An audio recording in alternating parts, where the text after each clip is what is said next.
Glória a Deus. Eu cumprimento a todos com a paz do Senhor. Quem está feliz nessa manhã? Então, encontre alguém bem bonito do seu lado e dê um sorriso para a pessoa.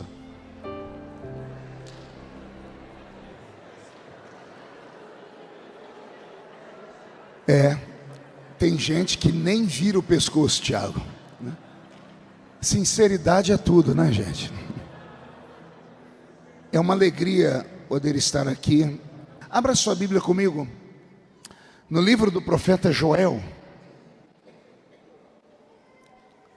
O capítulo é o de número 2. E o versículo é o texto áureo de todo aquele que acredita que o Espírito Santo, ele pode se mover sobre todos nós. Versículo de número 28. Joel capítulo 2, versículo de número 28. Assim está escrito: e acontecerá depois que derramarei o meu espírito sobre toda a carne. Vossos filhos e vossas filhas profetizarão. Vossos velhos sonharão sonhos, e os vossos jovens terão visões. Até sobre os servos e sobre as servas derramarei o meu espírito naqueles dias. Mostrarei prodígios no céu e na terra: sangue, fogo e colunas de fumaça. O sol se converterá em trevas, a lua em sangue, antes que venha o grande e terrível dia do Senhor. E acontecerá que todo aquele que invocar o nome do Senhor será salvo, porque no monte Sião e em Jerusalém estarão os que forem salvos, como o Senhor prometeu, e entre os sobreviventes aqueles que o Senhor chamar. Amém, igreja? Feche a Bíblia, coloque no banco, na cadeira, e pegue na mão da pessoa mais perfumada do seu lado. Isso. Eu tentei bonito, não deu certo. Perfumado deve ter alguém. Isso, agora aperte a mão dele ou dela com carinho, até eles falarem aleluia. Pentecostal que não faz barulho está com defeito de fabricação, não é? Isso. Feche seus olhos. Pai, nós te exaltamos, nós te glorificamos, e nós entendemos que dentro de alguns minutos, e mais uma vez, este santuário ficará pequeno para o tamanho da glória que o Senhor vai mandar do alto dos céus. Os que vieram tristes começarão a saltar de alegria. Os que vieram se arrastando não voltam para casa se arrastando. Hoje voltarão voando nas asas de um novo tempo. E antes que eu comece a revelar os seus segredos, cerque esta igreja com a sua presença. E num raio de 5 quilômetros, onde houver um demônio alojado, eu dou a esses demônios segundos para sumirem de Uberlândia. Porque se não sumirem, serão queimados pelo poder da sua glória, que aqui será derramada. Rasgue o céu sobre nós esta manhã. Manda anjos de fogo descerem aqui.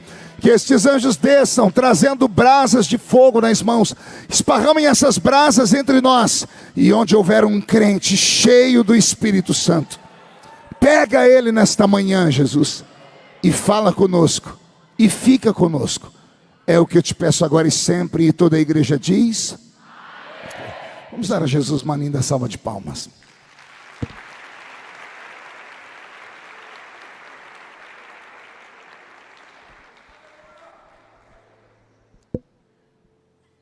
Vivemos dias terríveis, vivemos dias preocupantes. Eu que milito tanto na esfera espiritual quanto na esfera política, que é a esfera da governança, sei do que estou falando. Já vivemos dias tenebrosos, mas nenhum dos dias tenebrosos dos quais eu já vivi dentro da vida pública se compara aos dias em que estamos vivendo agora. Há uma escassez de esperança. A igreja, pela primeira vez na vida, se uniu em torno de um propósito de governança, e o propósito não deu certo. E o que tem de pessoas em dúvida, perguntando se fizeram certo ou se fizeram errado, é assim, é gritante.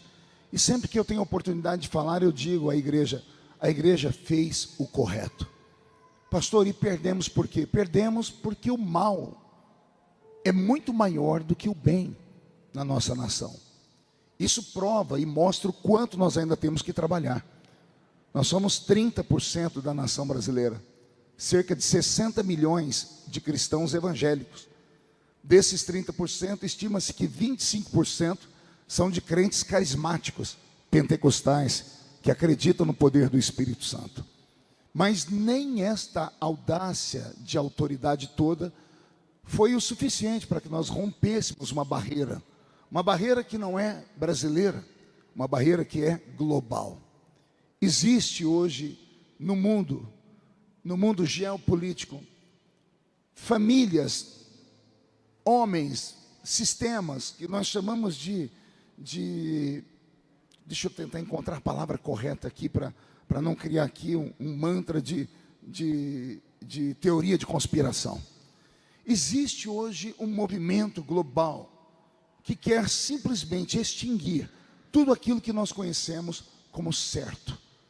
O mundo caminha para um abismo, e tudo isto porque a volta do Messias é iminente. Jesus está voltando. Se a igreja acreditar, ele vai voltar. Se a igreja não acreditar, ele vai voltar do mesmo jeito. Se o mundo estiver preparado, ele vai voltar. Se o mundo não estiver preparado, ele voltará do mesmo jeito. Se a igreja se santificar para recepcionar o noivo, ele vai voltar. Se ela não se santificar, ele voltará do mesmo jeito. Os dias são os que mais se aproximam de todo o cânon sagrado em questão de profecias bíblicas. E eu acredito que a minha geração, a nossa, não verá morte. Posso estar errado, não estou fazendo previsões, não estou dando datas, mas eu acredito que muitos dos que estão aqui não provarão a morte. Ouvirão o toque da trombeta, serão arrebatados.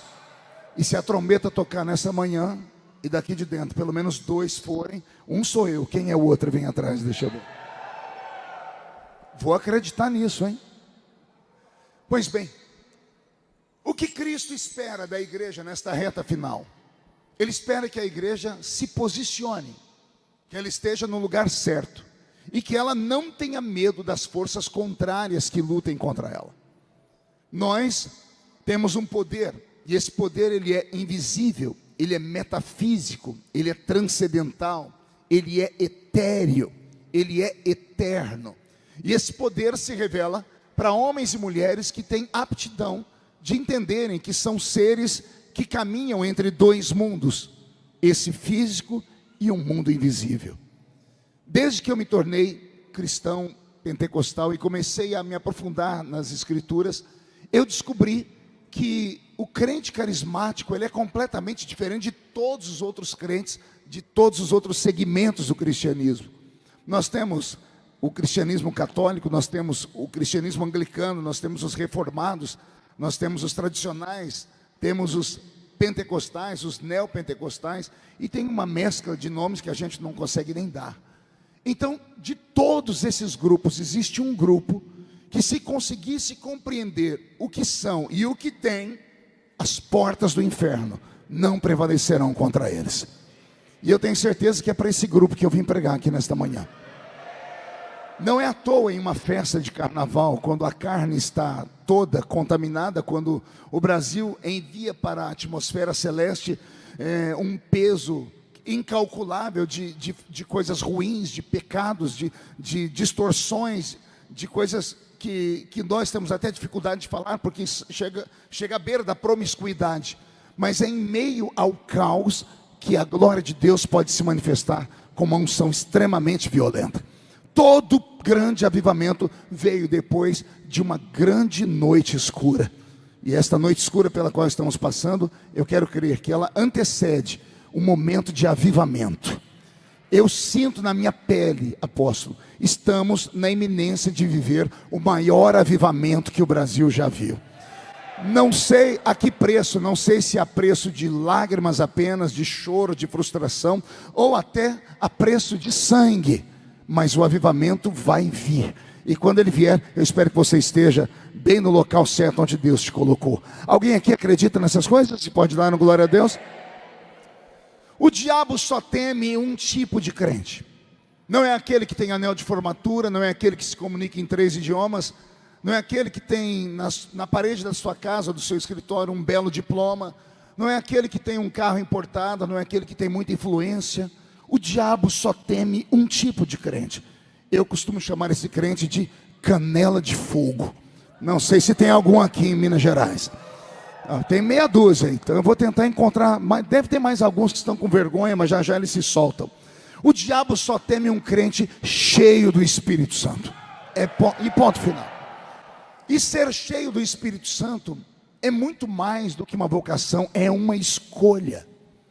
Conhecer o poder do Espírito Santo é muito mais do que você sentar em um banco de um seminário e começar a descobrir o que é a palavra logos, o que é a palavra rema. É muito mais do que isso. É uma questão mesmo de percepção, de sensibilidade.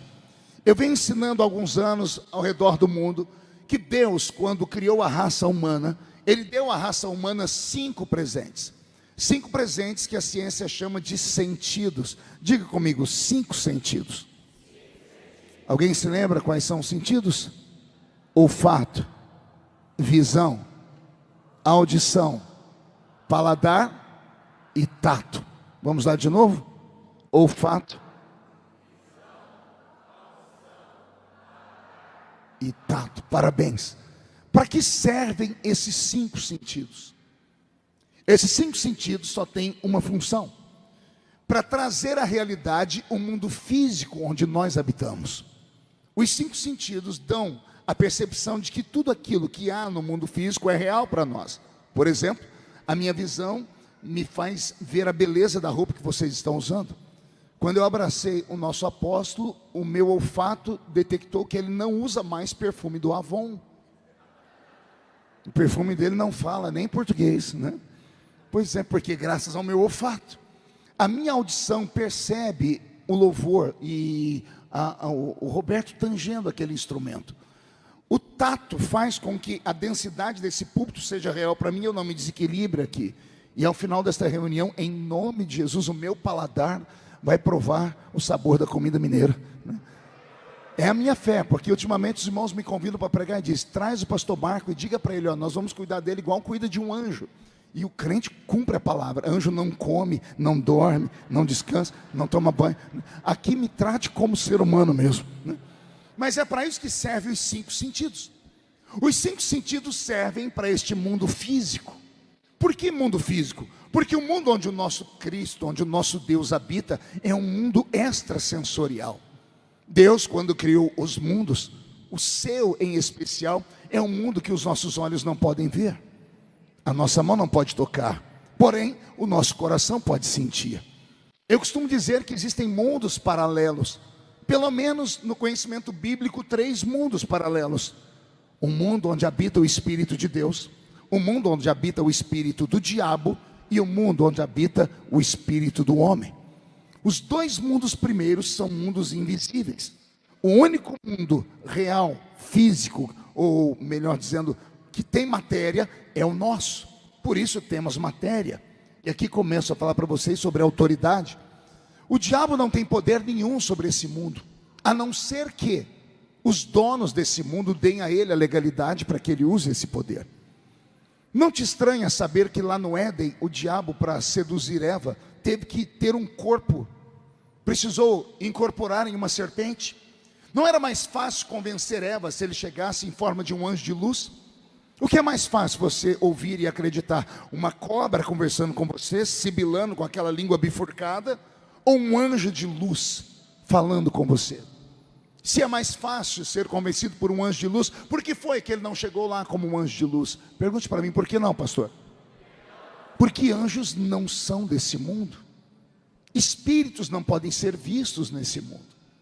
Por exemplo, Paulo, escrevendo a carta aos Coríntios, disse que enquanto nós estamos num culto, os anjos estão entre nós. Se Paulo está correto, esta casa está cheia de anjos. Porque o anjo do Senhor acampa ao redor daquele que o teme e o livra do mal. Para cada crente que está aqui, há um anjo aqui dentro, amém? Se é verdade, por que a gente não os vê? Onde estão eles agora? Do seu lado, acima de você, nas paredes, em cima do teto? Eles existem, só que nós não os vemos. Por que nós não os vemos? Porque eles não são desse plano, não são deste ambiente. Os que tiveram visões bíblicas e os que pós-Bíblia tiveram visões de anjos, só tiveram por causa da permissão divina. Porque Deus fez crescer dentro deles o seu espírito. E o espírito deles, ao se avantajarem, entraram nesse mundo invisível. Então Deus criou o mundo físico para nós, seres humanos. O diabo, percebendo isso, encontrou uma brecha na lei. Só pode mandar nesse planeta quem tem matéria, porque esse planeta é matéria. O Senhor disse ao nosso ancestral primário Adão: domine a terra, sujeite a terra. Só nós podemos fazer isso.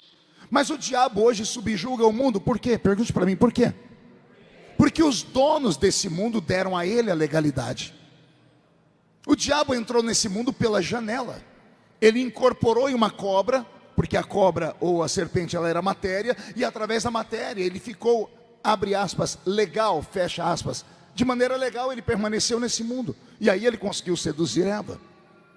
Se você prestar atenção naquela guerra cósmica do Éden, tem uma situação muito interessante. Deus chama todos os envolvidos na queda do homem e dá a cada um deles um ultimato. A cada um deles o Senhor determina uma maldição. O homem vai ter que trabalhar muito, sob o suor do seu rosto ele vai comer. A mulher, Deus vai aumentar a conceição dela em dores. A serpente vai rastejar sobre o seu ventre e vai comer do pó da terra. E para o diabo, Deus dá uma palavra que é fantástica. O Senhor diz assim ao abraçar Eva: da semente dela vai nascer um que vai esmagar a sua cabeça. Da semente da mulher que foi enganada. O que é que Deus estava dizendo? Deus estava mandando um recado para o diabo: você entrou nesse mundo físico pela janela, enganando. Eu sou Deus e não quebro leis. Eu também vou entrar aqui, mas eu vou entrar pela porta. Eu vou entrar com autorização. E eu vou entrar aqui como homem, porque o homem pecou, então um homem tem que salvar o homem. Eu, como Deus, poderia determinar tudo, mas eu sou espírito e eu passei a chave desse planeta para o homem. Então, para eu ser legal aqui, eu não vou entrar no corpo de uma cobra. Eu criarei um corpo e entrarei nesse planeta. E através desse corpo, eu destruirei as obras do diabo. Deus precisa tanto de um corpo para governar o mundo físico, que Ele chama a própria igreja de corpo. Cristo é o cabeça, mas a igreja é o corpo. Por que a igreja é o corpo? Porque no mundo físico só funciona e só tem autoridade aquele que tem um corpo. Posso ouvir um amém por isso? Então, no mundo físico, ou no mundo invisível do meu Deus espiritual, no mundo do diabo espiritual e no nosso mundo físico, para percebermos o mundo físico, Deus deu ao ser humano esses 5 sentidos. Senão ele não conseguiria perceber. Temos 5 sentidos porque o mundo onde nós vivemos necessita. Todavia, esses 5 sentidos Deus não deu só para os crentes, Deus deu para todos. Todo ser humano nascido, com exceção daqueles que nascem com algum tipo de problema físico, ou cego, ou sem braço, ou sem perna, com raríssimas exceções, todos têm os 5 sentidos. Então Deus, para diferenciar, Ele resolveu escolher um grupo desses seres humanos, deu a eles uma chance de se aproximarem dEle. E para se aproximar de Deus, Deus determinou uma lei: é preciso nascer de novo. É preciso o quê? Por que nascer de novo? Porque quando nascemos de novo, nós herdamos o DNA desse ser que está nos recriando, que é o eterno Deus. Quando aceitamos Jesus Cristo como Salvador, abriu dentro de nós algo tão tremendo, que fez com que todos aqueles que se envolvessem com Cristo recebessem um presente a mais. Se todo ser humano normal tem 5 sentidos, os que estão aqui na minha frente não são normais, porque nasceram de novo. O que nasceu uma vez herdou característica genética do pai e da mãe. Se você olhar aí agora do seu lado, você vai perceber isso. Esse corpinho aí em forma de um botijão de gás, ou de uma tábua de passar roupa, isso aí é herança genética do pai, da mãe. Esse olhinho torto é da vovó, esse cabelinho aí que só Jesus na causa, herança genética de alguém. Tudo que você está vendo aí, herança genética do primeiro nascimento. Só que essas pessoas que estão na minha frente não são normais, porque elas nasceram de novo. Você nunca se perguntou por que temos que nascer de novo? Não era mais fácil para Deus nos adotar do que ter que nascer de novo? O filho da adoção hoje em dia não tem mais carinho do pai e da mãe do que o filho natural. O filho biológico não tem tanto valor para o pai e a mãe que adota. Porque aquele que vem para ser adotado, ele tem falências, ele tem necessidades e traumas. Então ele recebe mais carinho do pai e da mãe do que o filho biológico. Tanto é que o filho adotado é chamado de filho do coração. Os outros são filhos do útero. Seria mais prático para Deus adotar, mas Deus não quer adotar. Deus quer que a pessoa passe por uma metamorfose. Ele tem que nascer de novo. Para quê? A alegria de um pai é quando o filho nasce, ele expor o filho para todo mundo e falar: é ou não é a minha cara? Sim ou não? Quem já teve filhos aqui? Deixa eu ver. Você lembra quando nasceu o seu filho? No primeiro momento que ele saiu lá de dentro da barriga da sua mãe, o pai olha, pai é tudo maluco, ele olha e diz assim: é a minha cara. Olha que lindo. Mentira, todo bebezinho nasce com cara de joelho, todo nasce engrovinhado, vai ficando bonitinho com o passar das horas. Mas o pai olhou e disse: é a minha cara. Aí a mãe do outro lado confirma: é, eu só carreguei, né? Acontece com a maioria das pessoas. Então a alegria daquele que está dando à luz, daqueles que tiveram filho, é expor para terceiros, dizer: é a minha cara. Deus quis que você nascesse de novo, para que você carregasse o DNA dele dentro de você. Quando você nasceu em Cristo, você recebeu esta autoridade. E se o homem natural tem 5 sentidos, os que estão aqui na minha frente têm o 6º sentido. O que é o 6º sentido? É uma habilidade extrasensorial. Uma irmã ali atrás fez o sinal da cruz. Calma, não tem nada a ver com o espiritismo, não. O espiritismo é que se baseou na gente e roubou as nossas leis de autoridade espiritual. Eles são apenas uma invenção. Nós aqui temos os maiores e mais habilidosos seres sensitivos da terra. Se você nesta manhã começar a se soltar deste mundo, esquecer que você está em Uberlândia, até porque eu ensino isso também, o culto começa na cidade, mas ele termina nas regiões celestiais.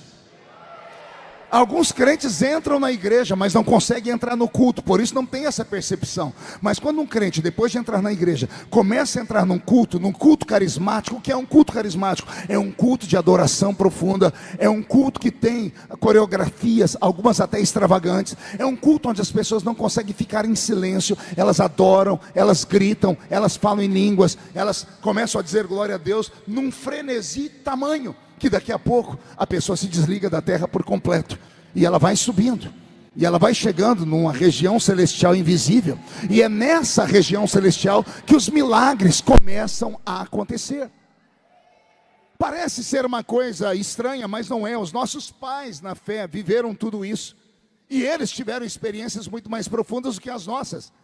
Como é que aqueles presbíteros de antigamente, que não sabiam ler nem escrever, curavam os enfermos? Por que em todo culto caía alguém endemoniado?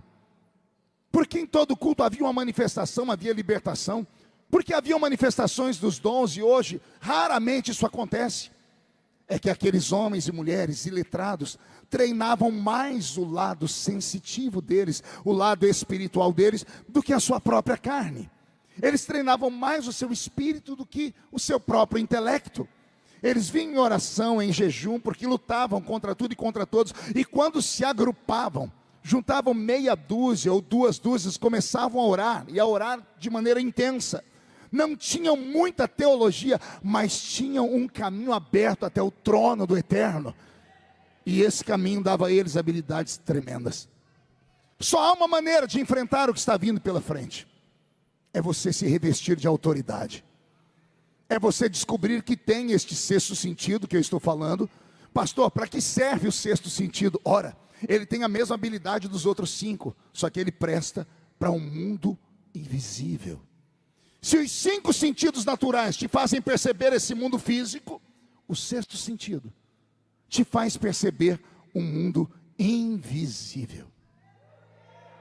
Eu já vou avisar para que ninguém se escandalize nem se assuste depois desta manhã aqui onde nós estamos. Quando este culto terminar, depois das orações, depois que louvarmos, alguns de vocês vão sair pelas ruas, vão para casa, para o trabalho, para a escola, e vocês vão começar a perceber coisas que nunca perceberam. Os seus olhos vão ver coisas que vocês nunca viram. Não se assuste se ao cumprimentar alguém, o seu corpo inteiro se arrepiar depois desta tarde aqui. Não se assuste se você começar a sentir coisas, vontade de orar, entrar dentro do banheiro lá do seu trabalho e começar uma batalha espiritual. Por quê? Porque Deus vai começar a treinar aquilo que está dentro de você. O diabo não tem medo do que ele vê, ele tem medo daquilo que está dentro de você. O diabo, ele enxerga exatamente aquilo que está dentro de você, porque ele é espírito. Sendo um espírito, ele enxerga a sua parte espiritual. E você pode aqui chamar a nossa atenção com o seu corpo malhado na academia, com esses bíceps gigantes aí, ou com essa barriga de tanquinho, igual a barriga do nosso apóstolo aqui. Você pode chamar a atenção da gente com esse corpo bonito, mas o diabo não se preocupa com nada que está no seu exterior. Ele se preocupa com o que ele vê quando está olhando para dentro de você. E alguns, por dentro, estão meio caidinhos. Mas depois desta academia espiritual em que estamos aqui, vamos malhar o nosso espírito. Você vai sair por aquela porta, aqui dentro parecendo Arnold Schwarzenegger. E todos os demônios que estão aqui na cidade, todos os demônios que vieram para atormentar você, a sua família, todos os demônios que vieram para acabar com a sua célula, todos os demônios que vieram para acabar com o seu ministério, serão obrigados a recuar. Porque não há espaço para o poder do espírito do inimigo quando o Espírito Santo está atuando nas nossas vidas. Alguém acredita nisso? Pode dar mais um grito de glória a Deus, por favor?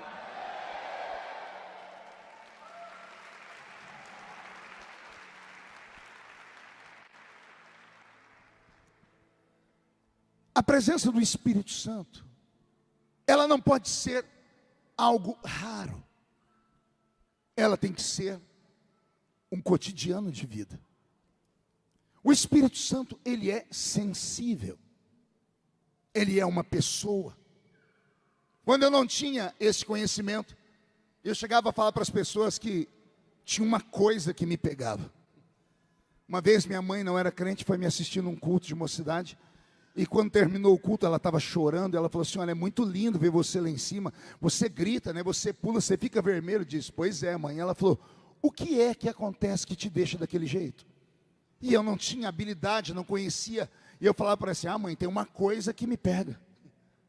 Aí minha mãe pensou e disse: já sei o que é. É um encosto. Eu falei: não, mãe, não é encosto não. Ela disse: uai, você fala que tem uma coisa que te pega, só pode ser encosto. Porque eu fui num terreiro, ver lá, tem um negócio que pega a pessoa também. Eu disse: não, me dá um tempo que eu vou estudar, e quando eu entender eu venho falar para a senhora. O tempo passou e eu compreendi. Então pude chegar na velha Dona Lúcia e falei para ela: mãe, lembra aquilo que eu falei? Ela: lembro. Então eu quero pedir perdão porque eu falei errado. Não é uma coisa dentro de mim, não é algo dentro de mim, é alguém. Vou falar de novo. Não é algo, não é uma coisa, é alguém que atua dentro de mim. Este alguém é uma pessoa. E como pessoa, ele tem habilidades de uma pessoa e sentimentos de uma pessoa. Ele tem uma marca que é só dele: ele é santo. E por ser santo, ele não é um espírito de guerra, não é um espírito de confusão, não é um espírito dominador. Ele não vai entrar por aquela porta, agarrar você pelo colarinho e falar assim: eu vou entrar aí e acabou. Não. Ele é um cavalheiro. Ele é um querido gentleman. Ele é extremamente fascinante. Eu digo isso porque eu o conheço. Já ouviu, pastor? Não, nunca ouvi, porque ele é um espírito. Mas eu já senti. Aliás, eu estou sentindo ele aqui agora. A intenção dele aqui nesta manhã é revestir você de uma autoridade tão grande, mas tão grande, que você não vai se reconhecer depois dessa reunião. E é possível isso? É claro que é possível. Mas você tem que ter primeiro desejo. Você tem que dar o primeiro passo. Ele não pode te obrigar, porque ele respeita o livre-arbítrio que há na sua vida. Ele respeita os seus pensamentos. Ele é diferente dos espíritos que descem em qualquer outro lugar desse mundo. Em um centro de feitiçaria, os espíritos que descem, eles têm até uma fórmula aqui no Brasil, né? Eles descem sobre pessoas que eles chamam de cavalo. Em qualquer centro de feitiçaria, a pessoa que recebe uma entidade, ela é chamada de cavalo. Por que cavalo? Porque o cavalo pode ser domesticado, pode ser domado. Se coloca um tapa-olho nele e um cabresto, e você o guia para cá e para lá, e você monta sobre ele. Os espíritos que descem naqueles lugares são assim, eles são espíritos dominadores. Por isso que uma pessoa que recebe uma incorporada, quando ela volta em si, ela volta meio em transe, dizendo: quem sou eu? Onde estou? O que eu fiz? Ela de fato não sabe exatamente nada, porque o Espírito montou sobre ela, dominou a mente dela, dominou os seus desejos, dominou as suas funções. O Espírito Santo não. Primeiro que ele não desce sobre cavalo, ele só desce sobre ovelhas.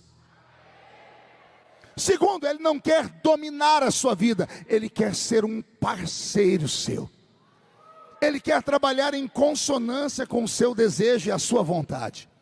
A igreja que será arrebatada não pode ser uma igreja apática, fútil, nem uma igreja moderninha apenas. Tem que ser uma igreja que faça a diferença na sociedade. E a igreja que fará diferença na sociedade não é apenas uma igreja que trabalha na área social. Isso é muito bem-vindo, aplauso para a igreja que trabalha com a área social. É uma igreja da qual o mundo está procurando e não encontra. Olha o que aconteceu esse fim de semana no carnaval. Uma pastora, Baby, estava lá num trio elétrico. Alguém pode até julgar, o que ela estava fazendo lá? Eu conheço a Baby, ela é meio fora da casinha mesmo. É uma benção, é cheia de Deus. Deus tem os seus guerreiros, cada um em cada lugar. E a Baby falou uma única palavra naquele trio elétrico que acabou, dominou o carnaval inteiro. Eu fiz até um vídeo, meu vídeo bateu quase 2 milhões de visualizações. As pessoas perguntando o que eu acho. Eu falei, pastor pentecostal, está mais do que certo. Aliás, é um puxão de orelha na gente, é um tapa no nosso rosto, porque era para nós estarmos falando isso, era para a igreja estar anunciando isso. E o diabo tem tanto medo dessas coisas como arrebatamento, como apocalipse, porque ele sabe que isso é o fim dele. O diabo está no abraço dos afogados, ele está percebendo que está tudo acabando, e o reino dele vai terminar, porque a história já está escrita. Ele pode fazer o que ele quiser, ele é um derrotado. Ele pode agarrar 1, 2, 10, não importa quantos ele convença, no final, ele terá que se ajoelhar diante de Yeshua, ele terá que ser aprisionado, ele terá que ir para o lago de fogo. O mundo tem sede de homens e mulheres que apresentem a eles coisas que eles não conhecem. Falar que nós trabalhamos com jovens, eles também trabalham. Falar que nós trabalhamos com casais, eles também trabalham. Nós temos creches, eles também têm. Então não há nada diferente. O que é que faz eles notarem que há algo diferente em nós? É quando um de nós se aproxima deles e de repente aciona o modo profético. Pegou isso aí ou não? Se você não está acostumado com essa palavra, vai se acostumando, porque daqui para frente vai ser assim. Lembra que eu disse agora há pouco, caminhantes de 2 mundos? Você está caminhando aqui, mas quando você entrar em alguma casa, em algum estabelecimento, não se assuste se você começar a ouvir coisas, a ver coisas e a sentir coisas. Quando ouvir, ver e sentir, abre a boca para falar, sem medo, e acione o modo profético, e assuste aquela pessoa, porque ela vai te dizer, como é que você sabe disso? E você vai dizer, eu não sei, mas aquele que está dentro de mim sabe. Existe isso, existe essa possibilidade. Eu estou falando sobre o Espírito Santo. Vamos chamar esta manhã de manhã da paracletologia, ou da pneumatologia, a doutrina do Espírito Santo. Foi isso que Deus colocou no meu coração. Você precisa se aproximar dele, você precisa entender quem é ele, você precisa entender que ele tem coisas, tem autoridade, poderes, dons extrasensoriais, dons de elocução, dons de poder, que ele quer entregar a você. Mas ele não pode entregar, primeiro, para quem não quer, segundo, para quem não deseja, terceiro, para quem não se prepara para receber isso. Eu venho ensinando nesses últimos 2 anos, que Deus deu para a igreja pentecostal uma chave. E essa chave ele deu para a igreja pentecostal, e infelizmente, por falta de ensinamento, a igreja tem a chave, mas não sabe o que fazer com ela. Eu sou assembleiano. O assembleiano se converte, a primeira coisa que ele se assusta dentro da igreja é que ele está sentado perto de um monte de gente que começa a falar uma língua que ninguém entende. Lembro até hoje um menino, chamava Márcio Sestari, primeiro culto que eu participei de uma Assembleia de Deus, sentado do lado dele, no meio do culto ele foi ficando valente, ele dava um soco assim para cima, eu fui me afastando dele, porque eu já tinha ido em centro de feitiçaria, eu falei, tá possuído, né? Fui me afastando, e ele começava a gritar umas coisas.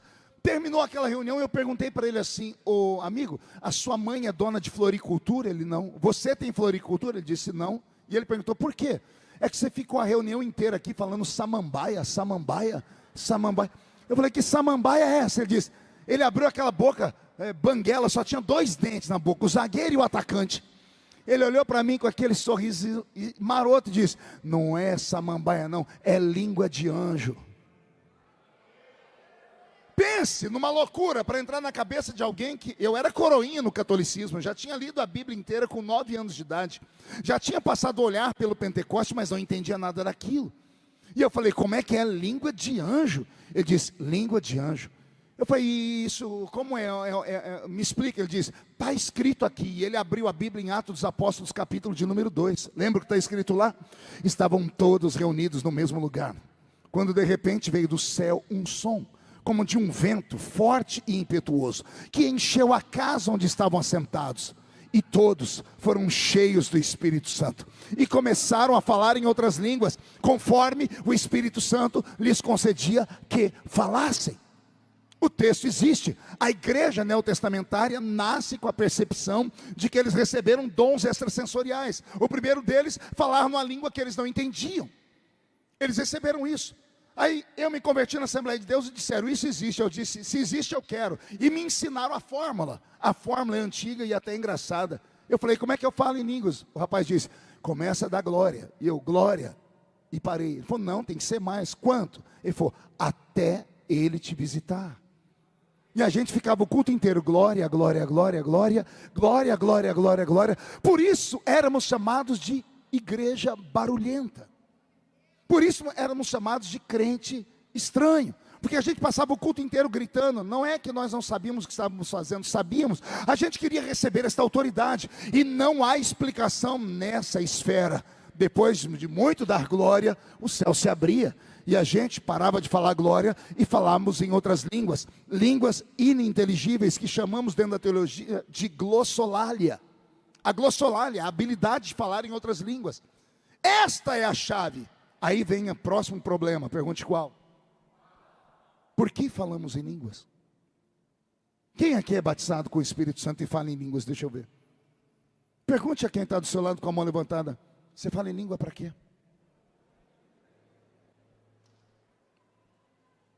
Vai, me diga aí, por que você fala em línguas? Ah, pastor, eu falo porque eu sinto. Ah, é? E se eu te falar que eu falo em línguas sem sentir? Pastor, isso é heresia? Não. Se eu recebi uma língua, eu recebi um outro idioma. Se eu recebi esse outro idioma, ele está aqui dentro da minha mente. E eu posso falar ele a qualquer momento, em qualquer hora. Sim ou não?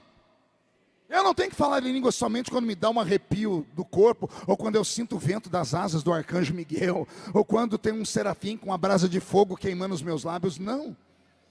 O batismo com o Espírito Santo é uma chave. Pergunte: para que serve a chave? Oh, glória.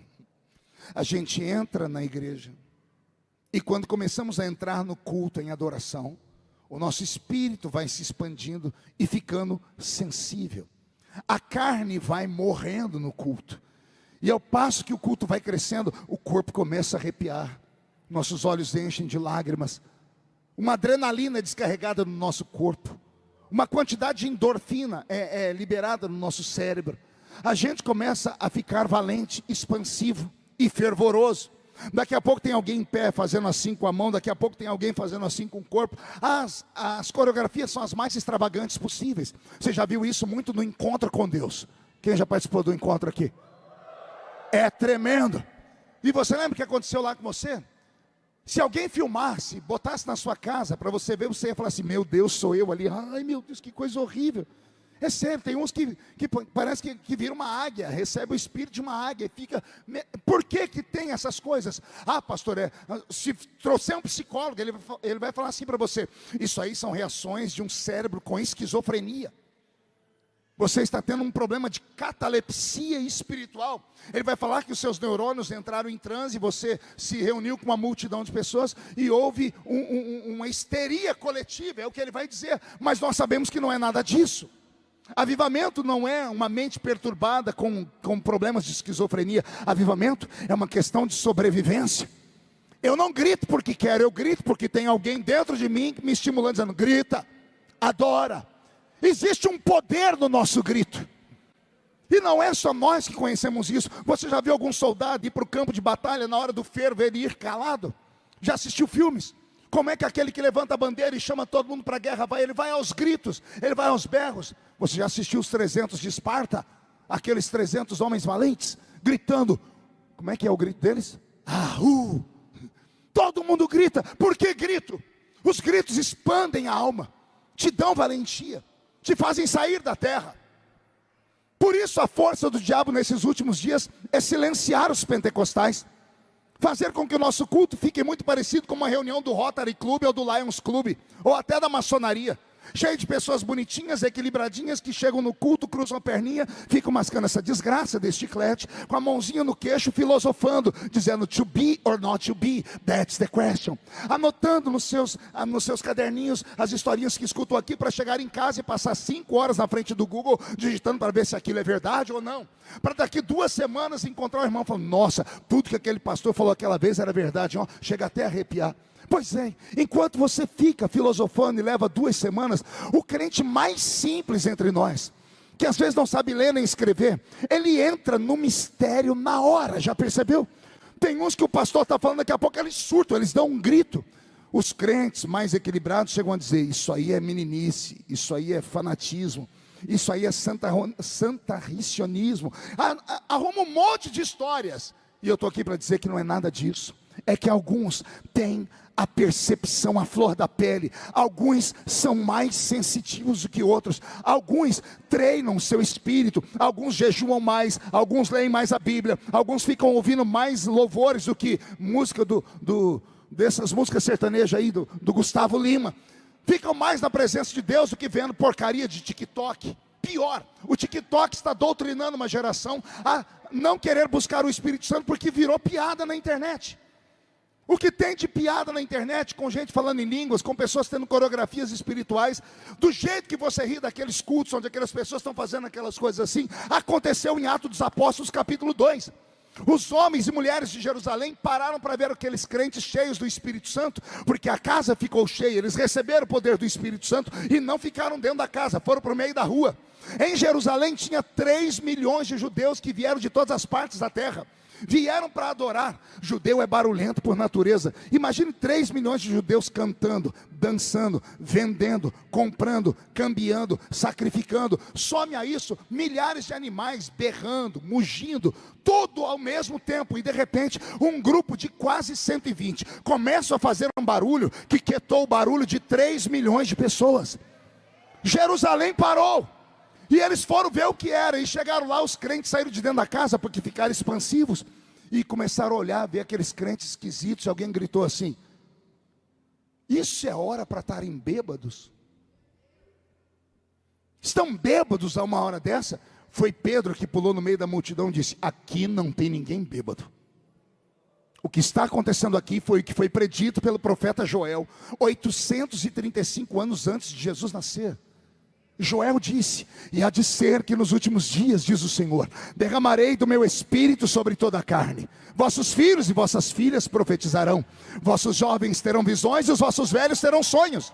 Naqueles dias, diz o Senhor, derramarei do meu espírito sobre quem estiver perto e sobre quem estiver longe, sobre os servos e sobre as servas. E então se aproximará o terrível e grande dia do Senhor. A nossa geração de crentes debocha dos próprios crentes que são carismáticos. E por conta disso, pode você acreditar que não, mas é uma mensagem que o diabo manda de maneira bem subliminar na mente do crente, para dizer para ele, não busque desse jeito, não grite, não se expanda desse jeito, que vão rir de você também, não fale, se for falar em línguas, fale bem baixinho. Estamos apagando, extinguindo a chama do poder do Pentecoste. Pastor, é possível isso? Leia a carta aos Coríntios e Paulo vai te dizer, primeiro, não entristeçais o Espírito. Em segundo, não extingais o Espírito. No capítulo 13 da primeira carta de Paulo aos Coríntios, Paulo faz um alerta que me dá medo. Paulo diz assim, havendo línguas, cessarão. Havendo profecias, serão aniquiladas. Vou repetir porque ele roubou a cena aqui, olhe para mim de novo. Havendo profecias, serão aniquiladas. Havendo línguas, cessarão. O que é que Paulo está dizendo no capítulo 13? A continuação do capítulo 12. No capítulo 12 ele fala só sobre os dons do Espírito Santo. Sabe aquele amor que ele fala? ainda que eu falasse a língua dos anjos e não tivesse o amor, aquele amor é amor a quem? É amor ao Espírito Santo, porque é uma continuação do capítulo 12. No capítulo 12, Paulo fala sobre todos os dons do Espírito Santo, e aí ele emenda uma história sobre o tal do amor, e depois que ele fala sobre esse amor, ele diz: mas falhando o amor, as profecias serão extintas, as línguas vão cessar.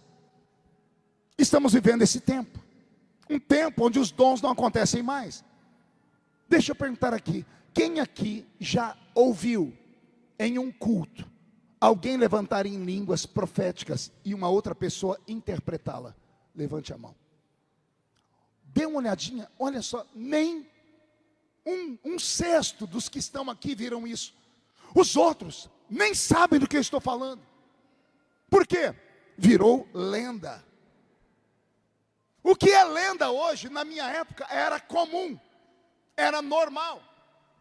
O que é que aconteceu de lá para cá, senão um esfriamento? O diabo começou a roubar de nós esta sensibilidade, esta habilidade de conhecermos o mundo do Espírito como ele é. O batismo com o Espírito Santo não é só um sinal, ele é uma chave. Pergunte para quê? Só falo se todo mundo perguntar. Você entrou na igreja, acionou o modo profético, começou a adorar, você vai falando em línguas. Quando você vai falando em línguas, você sai da terra. Você vai para as regiões celestiais. E nas regiões celestiais, existe lá um armário. Um armário que tem 9 prateleiras. As línguas estranhas, o batismo com o Espírito Santo é uma chave. Que serve para quê? Para você abrir a porta desse armário. E o que tem nessas prateleiras? 9 dons. Variedade de línguas, que é diferente do batismo com o Espírito Santo como sinal. É você orar em outras línguas, inclusive línguas desse planeta que você nunca estudou. Interpretação de línguas é um dom. Dom de operação de maravilhas. Você já viu esse dom?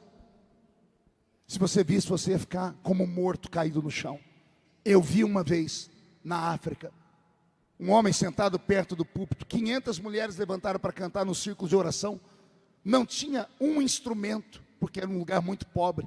Uma igreja com 3.000 pessoas, não tinha teto, era só chão batido e os muros.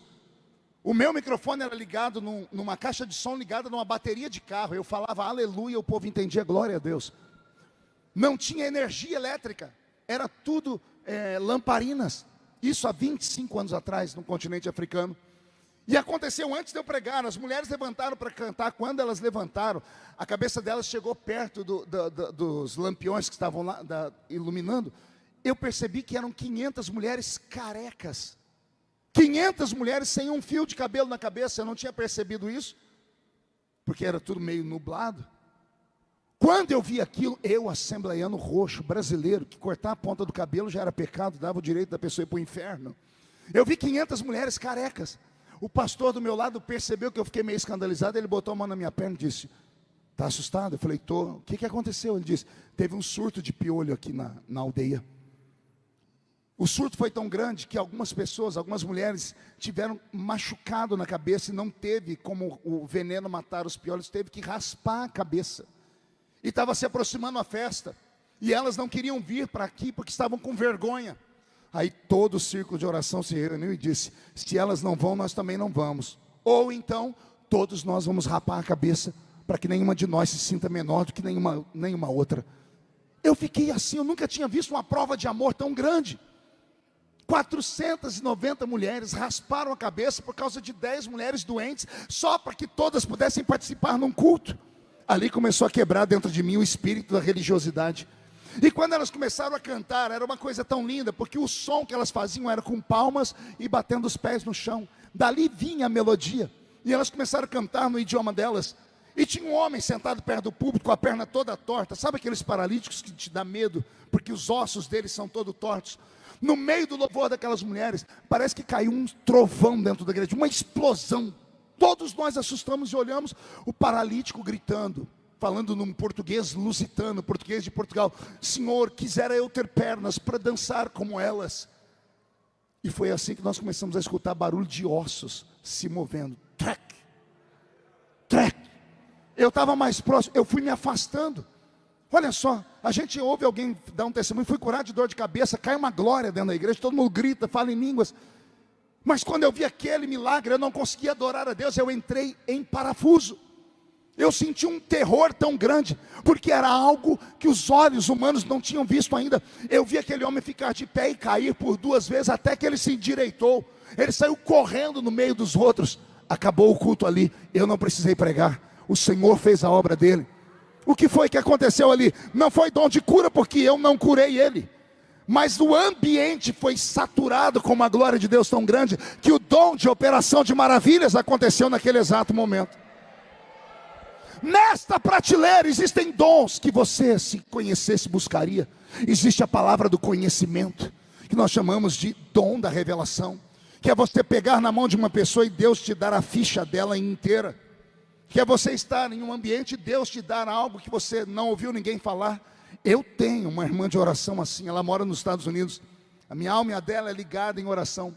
Tudo que vai acontecer comigo, tudo, sem nem tirar um fio, tudo Deus revela para ela.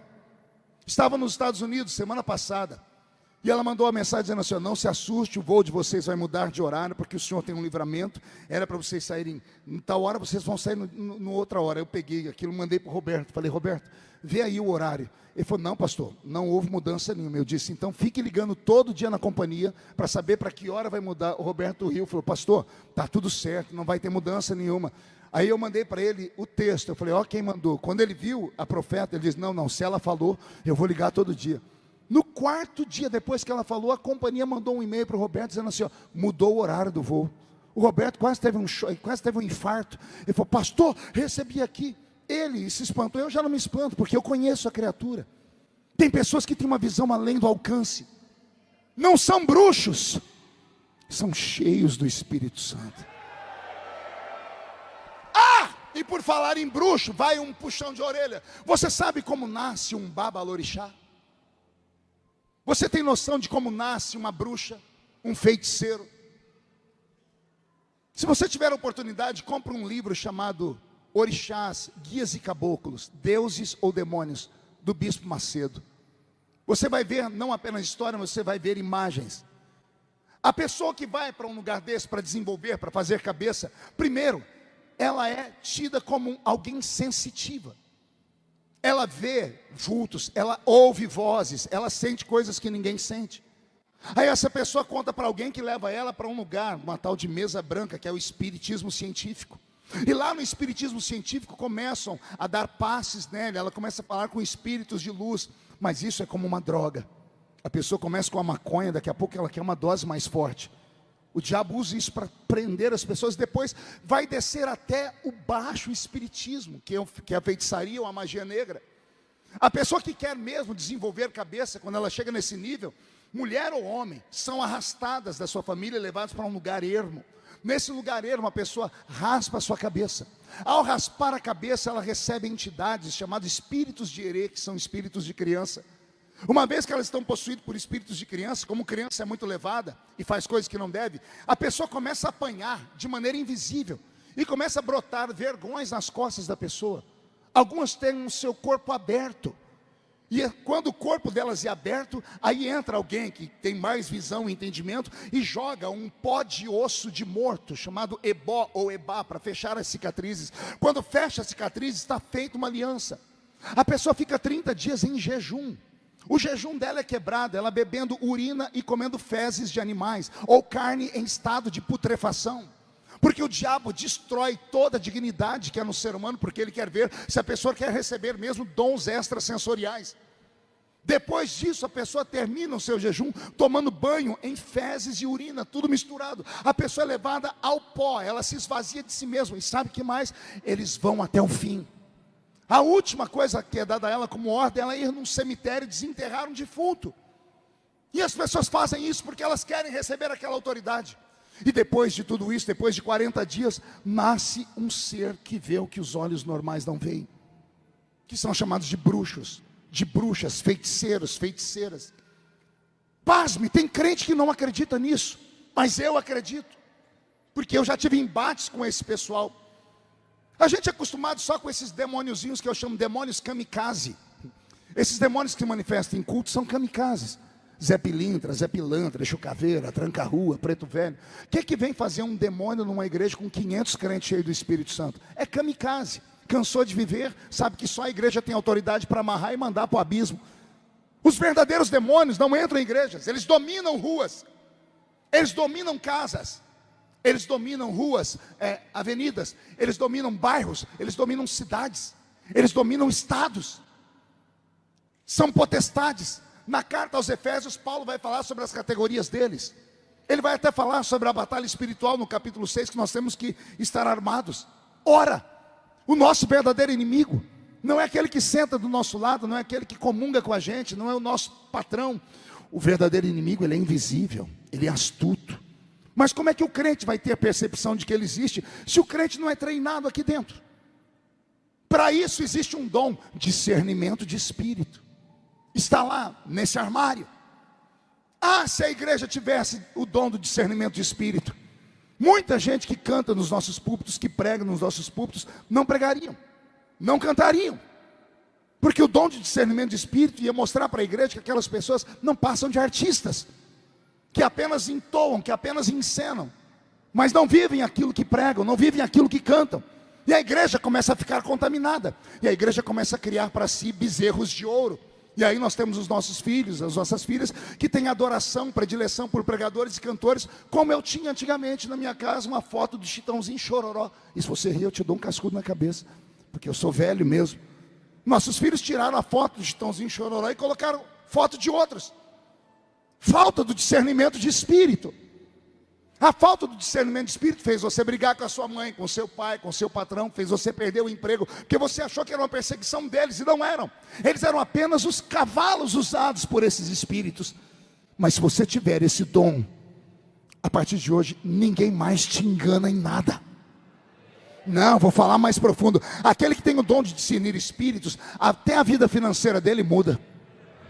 Pergunte por quê? Será que só eu tenho dentro do meu guarda-roupa uma camisa que eu comprei e nunca usei? Alguém aqui tem alguma roupa em casa que você comprou? Aí toda vez que você abre a gaveta, você olha aquela porcaria e diz: por que eu comprei isso? Você já colocou umas 5 vezes, não orna, não combina com nada. Aí você tira e guarda na casa. Aí você fala: por que eu comprei isso? Você é burro? Você é cego, é ignorante? Não. Se você não gosta daquilo, por que você comprou? Você foi seduzido. Um espírito de encantamento. Você foi encantado a levar aquilo que você não queria. Aí quando você gasta dinheiro naquilo que você não precisa, o diabo vai levando embora os seus recursos. Será que só eu tenho na minha casa um aparelho de ginástica? Uma esteira que só presta como guarda-roupa. A gente pendura a roupa em cima dela. Eu olho para aquela esteira e falo: por que eu te comprei, inferno? Eu olho para ela e vejo que eu sou uma pessoa ociosa, que eu deveria estar fazendo exercício, mas não estou, mas não consigo fazer. Eu falo: por que eu comprei? Detalhe, eu já doei 2, comprei a 3ª e não uso. Eu falo: Jesus, o diabo me cega. Espíritos de encantamento, falta de discernimento de espírito. O treinamento nessa manhã está sendo violento. Vai acontecer uma mudança tão drástica na sua vida. Vão te chamar de fanático, de louco e desequilibrado. Não entra dentro da sua casa, a partir de hoje, nem uma cibalena. Vixe, agora fui longe. Tem que dar um Google aí para descobrir o que é cibalena. Só eu e o apóstolo sabemos que a gente é velhinho. Não entra dentro da sua casa a partir de hoje nenhuma agulha mais, se não for para glorificar o nome do Senhor. A diferença é que os filhos das trevas são mais prudentes do que nós. Eles, com vontade de ter dons, se sacrificam, raspam a cabeça, se entregam a demônios, comem tranqueiras, tomam banho em tranqueiras. E nós? Deus não precisa fazer isso com a gente. Ele só está num culto como esse dizendo assim: se você quiser eu te dou. Se você quiser eu te dou acesso. Eu já te dei a chave. Sobe até as regiões celestiais e acessa. Abre o armário. Pegue o dom que você quer. Mas a gente não consegue. A gente faz da igreja como se fosse uma casa de espetáculo. Muitos não vêm para um culto, vêm para um momento de entretenimento. Muitos gostam da música, aliás, 100% gostam da música, nem 100% gostam de ouvir a palavra. E a palavra hoje tem sido rejeitada. As pessoas não querem mais ouvir uma palavra de 1 hora, 1 hora e meia. Tem que ser 20 minutos cravado no relógio. Senão essa geração milênio não tem paciência. Eu participei de um seminário agora. Os seminários brasileiros estão se adequando, treinando os novos pregadores, os novos pastores a pregarem mensagens curtas. Porque a geração milênio não tem paciência para ouvir. Por isso são rasos. Por isso qualquer vento de doutrina nos leva embora. Nunca houve uma confusão tão grande entre nós pentecostais e neopentecostais com a questão da doutrina do calvinismo, por exemplo. Nossos filhos estão entrando em parafuso, comendo lixo tóxico de internet. Por que fazem isso? Porque não têm o dom de discernir espíritos, porque não têm a presença do Espírito Santo para guiá-lo de verdade, porque não têm a paciência de gastar horas em oração, porque não querem mais subir o monte para orar, porque pular e gritar dentro da igreja não combina com a roupa que você está usando. Ah, pastor, se eu me entregar muito e eu ficar chorando aqui, a minha maquiagem que eu levei 300 horas para fazer, vai borrar. Pastor, se eu me entregar numa dança como o Miriam entregou, o que eu faço com o meu salto? Luís XV, vai quebrar o salto. Deixa eu te contar uma coisa. Se você quer vencer este tempo, se você quer pertencer à igreja do arrebatamento, se você quer ver o céu pelo lado de dentro, você tem que se despir de todos os seus preconceitos. E você tem que entender que o poder do Pentecoste não é uma coisa atemporal, não é uma coisa temporal, não é uma coisa que existiu e não existe mais, e não é só para um grupo específico, é para todo aquele que buscar e acreditar. Vou repetir o que eu disse agora há pouco: o diabo só tem medo de um crente que sabe quem é e usa a autoridade que tem. Se você acreditar no que eu estou dizendo e sair daqui hoje com esta consciência, não vai ter mais nenhum demônio te oprimindo. Você não vai sofrer mais de depressão profunda, nem síndrome de pânico. Você não vai ter mais essas mazelas que atormentam o homem moderno, porque o homem moderno só tem isso por causa de ansiedade extrema, frustração. Um crente cheio do Espírito Santo, ele não tem tempo nem para ansiedade, nem para frustração. Ele sabe quem ele é, ele sabe o que está fazendo aqui, e melhor, ele sabe para onde vai quando Jesus Cristo voltar. Eu quero que todos levantem a mão direita para o céu agora e chacoalhem ela assim. Agarre o ombro de quem está do seu lado, por gentileza. Agarre o ombro da pessoa. Ó, tem gente que nem para me obedecer presta. Agarre o ombro da criatura, agarrou? Chacoalhe ela agora até ela ficar irritada. Com vontade. Diga para ela: Deus te trouxe aqui para isso. Sacode ela. Diga: para isso. Deus te trouxe aqui para sacudir a sua fé, para sacudir a sua percepção espiritual. Esta é a igreja do arrebatamento. E a igreja do arrebatamento é possuída pelo Espírito Santo.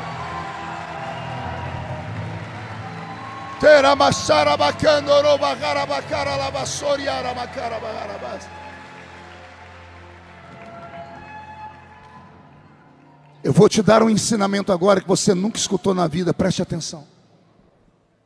Eu venho estudando há muito tempo por que esta geração mais nova está cheia de complexos, porque essa geração mais nova fica se mutilando.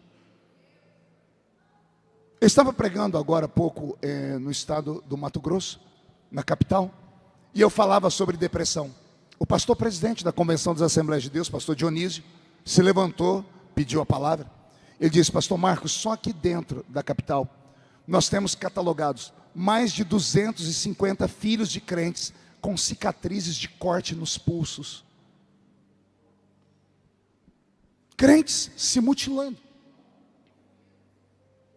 De 10 anos para cá começamos a ver suicídios dentro da igreja. Aí alguém vai dizer: ah, pastor, mas o crente é um ser humano normal.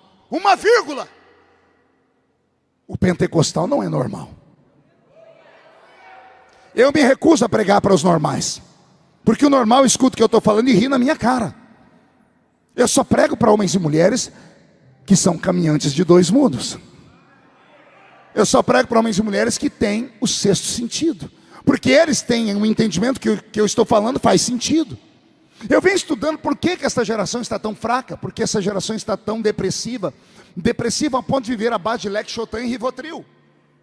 E eu cheguei à seguinte conclusão: a ausência do poder do Espírito Santo. O que Paulo fala sobre as línguas estranhas? Já leu? Primeira carta de Paulo aos Coríntios, capítulo 14, verso 14.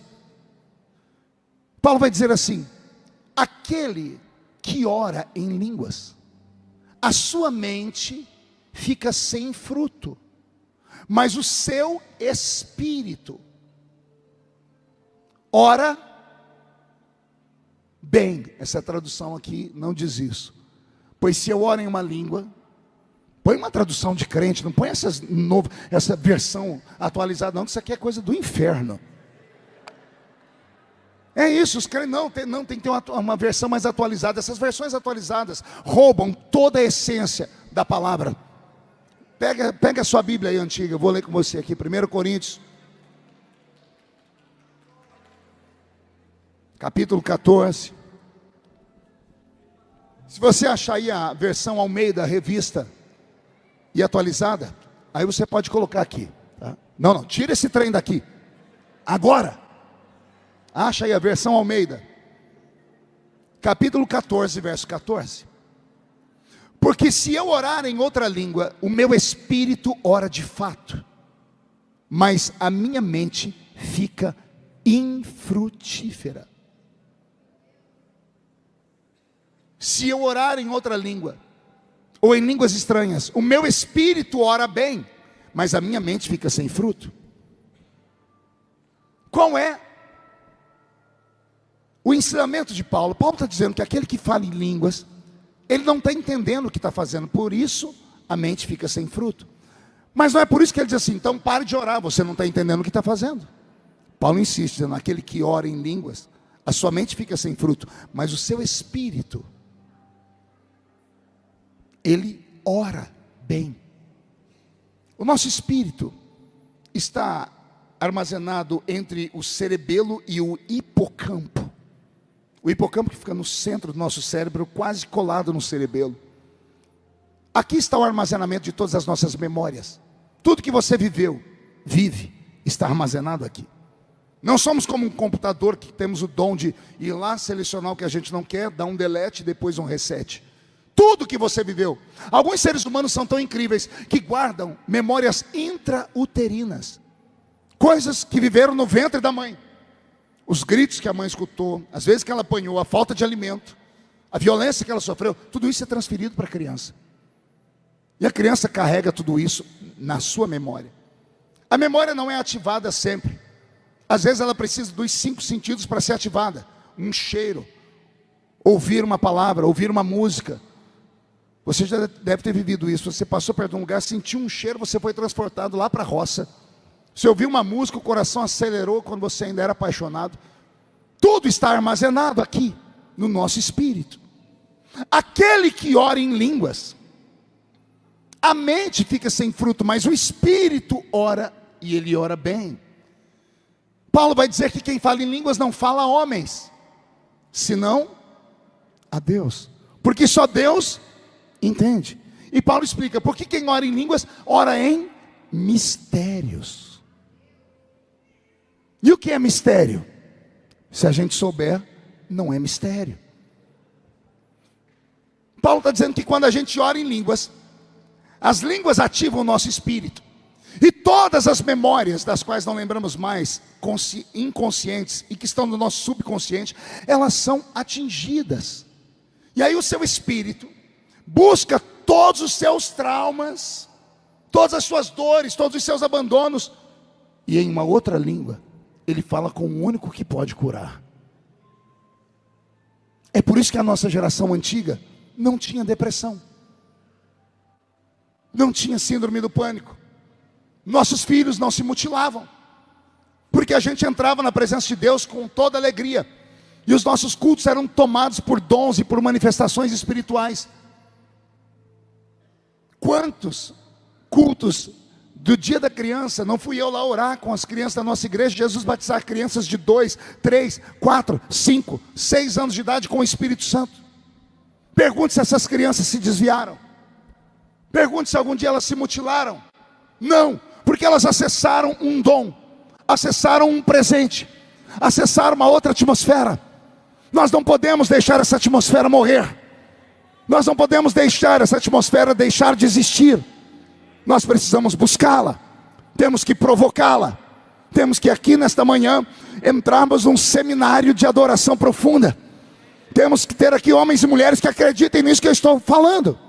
Pastor, o senhor acredita mesmo nisso? Eu acredito nisso em ipsis literis, porque eu vivi isso. Eu era cortador de cana-de-açúcar aqui na região de Uberlândia. Eu apanhava laranja, algodão e café aqui. E olha o que Deus fez com um cortador de cana. Eu preguei em quase 100 países do mundo.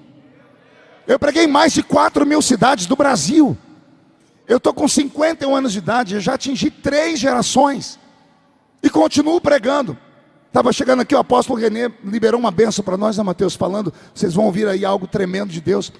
Para ouvir o apóstolo Renê falar de um rapaz como eu, criado no meio do mato, é porque tem algo diferente. Domingo eu estava pregando na Lagoinha, lá em Orlando. A semana toda pregando. Todos os lugares onde eu fui, eu vi o céu descer. As pessoas olham para mim e acham que eu sou especial. Não, não sou especial. É que a minha geração foi treinada. A minha geração tem profundidade. A minha geração não abre a boca só para falar, vai dar certo, você vai para cima, vamos conquistar. A minha geração não é uma geração que fica sentada num banquinho, olhando para você com aquela carinha bonitinha, dizendo, não importa o que você fez no verão passado, Jesus te ama, sua coisinha fofa. Não! A minha geração não é dessa.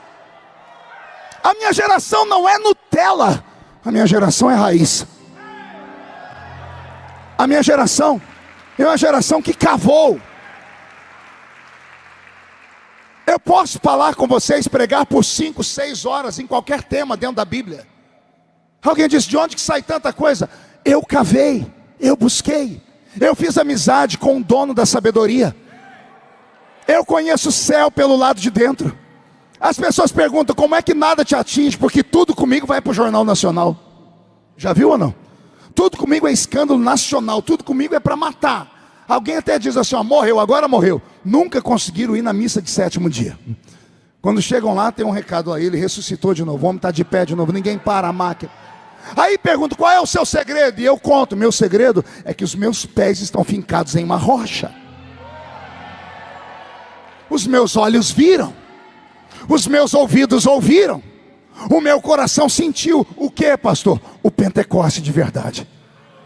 Eu faço parte da geração que Joel falou, que nos últimos dias o Senhor derramaria do Espírito dele sobre toda a carne. Quando Deus diz sobre toda a carne, Ele está dizendo, não haverá preconceito, não precisa ser filho de pastor para receber, não precisa ter pedigree evangélico para receber. Às vezes quando eu prego pelo mundo, alguém insiste em dizer, sua mãe deve ser uma mulher importante na Assembleia de Deus. Disse, minha mãe aceitou Jesus agora. Seu pai disse, não tenho pai. Você é de uma família de sacerdote? Não sou, eu era católico. Aí alguém pergunta assim para mim, então quem é o seu costa quente? Quem é que te empurrou? Eu digo, meu costa quente, ele tem a costa quente, os olhos como tocha de fogo, os pés reluzentes como latão que saíra da fornalha. O mesmo Cristo que me levantou quer levantar vocês aqui. Eu já falei para Jesus há muitos anos, não me leve em qualquer lugar, só me deixe ir em lugar onde o Senhor quer mudar corações e vidas. Só me deixe em lugar onde há alguém orando, pedindo um avivamento. Eu não estou aqui à toa nesta manhã. Eu não estou aqui por falta de agenda. Eu recebo 150 convites por dia do mundo inteiro para pregar. Se eu estou aqui, é porque Jesus quer falar com você, quer mudar a sua história. Jesus quer dar um up nesse ministério. O Senhor me trouxe hoje aqui para te falar. Existe um mundo invisível, e ele é real.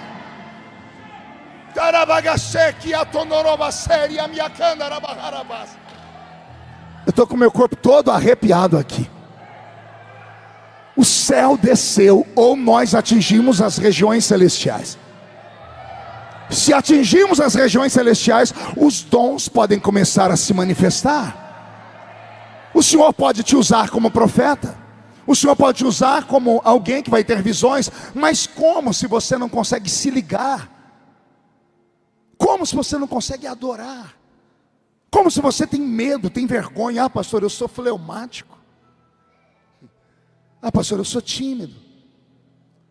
O poder do Espírito Santo não é dado a uma pessoa porque ela é expansiva, porque ela é sanguínea, e ele deixa de dar para uma pessoa que é tímida. Não.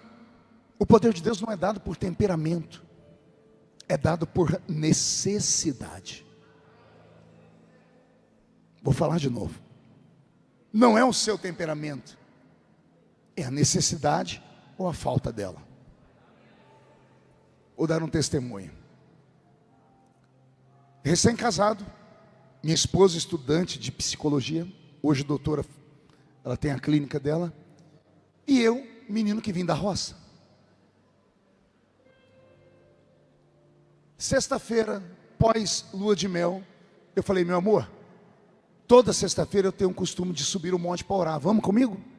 E ela: para quê? Eu disse: porque lá no monte a gente ora. Ela disse: você pode orar dentro da igreja, você é diácono, você tem a chave da igreja. A igreja tem piso frio, tem água fria, tem banheiro, tem um teto para te cobrir, você não vai tomar sereno, os mosquitos não vão te pegar, você não corre o risco de tomar uma picada de cobra. E ela começou a dar razões para eu não ir. Eu disse: mas eu vou. Aí ela fez uma pergunta: você vai lá para quê? E eu não consegui explicar. Eu disse: é um costume, eu oro no monte desde que eu me converti. Ela: eu não vou, vai você. E eu fui. Semana seguinte, sexta-feira, eu digo: amor, vamos? Ela disse: eu não sou louca, jamais vou no meio do mato orar, eu tenho juízo, isso é para você que é maluco. Na terceira semana eu fui chamar ela e disse: vem cá, deixa eu te contar uma coisa, eu estudo a mente. Ela disse: você é sanguíneo, você é colérico sanguíneo. Eu falei: meu Deus, que desgraça é essa? Eu tive que procurar saber. E ela falou: e eu sou fleumática.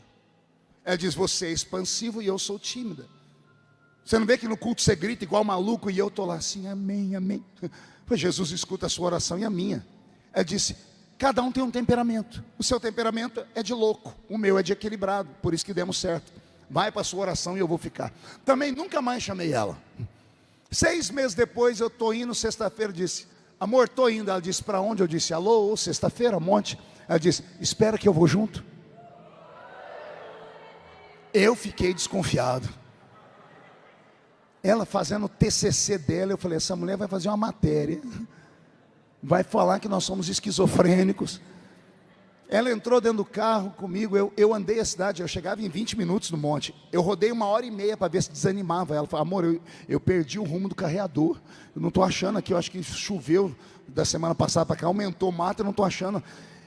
Eu queria que ela desistisse, mas ela não desistiu. E como eu queria ir, eu levei ela para o meio de um carreador, paramos na beira de uma cerca.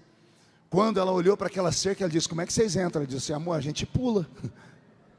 Ela: eu pular essa cerca? Eu disse: não, eu te ajudo. Eu pisei aqui, levantei aqui. Quer ou não quer? Ela entrou. Quando ela entrou, eu falei: agora aqui, amor, a gente faz um concerto. Ela falou: o quê? É um concerto. Para quê? Eu falei: porque lá dentro tem uns profetas que revelam tudo a gente. Então é melhor a gente se acertar aqui do que passar vergonha lá. E ela: vocês são tudo doido mesmo. Eu falei: você vai fazer um concerto comigo ou não vai? Ela fez uma oração comigo. Quando entramos no meio do mato, chegamos na clareira, né? A gente arrancou as árvores, tinha um monte de árvore ao redor. Eu chamei ela e disse: vem cá que eu vou te apresentar uma árvore. Ela falou: para quê? Por dentro eu falei: se ela for das nossas, um dia ela vai descobrir. Eu falei: não é só para você não perder a gente no escuro, para eu saber onde você está. Cada crente tinha uma árvore, né? O crente que ora em monte tem a sua árvore, né? E ela estava lá. Eu falei: e agora? Ela falou: e agora? Eu falei: agora você começa a orar.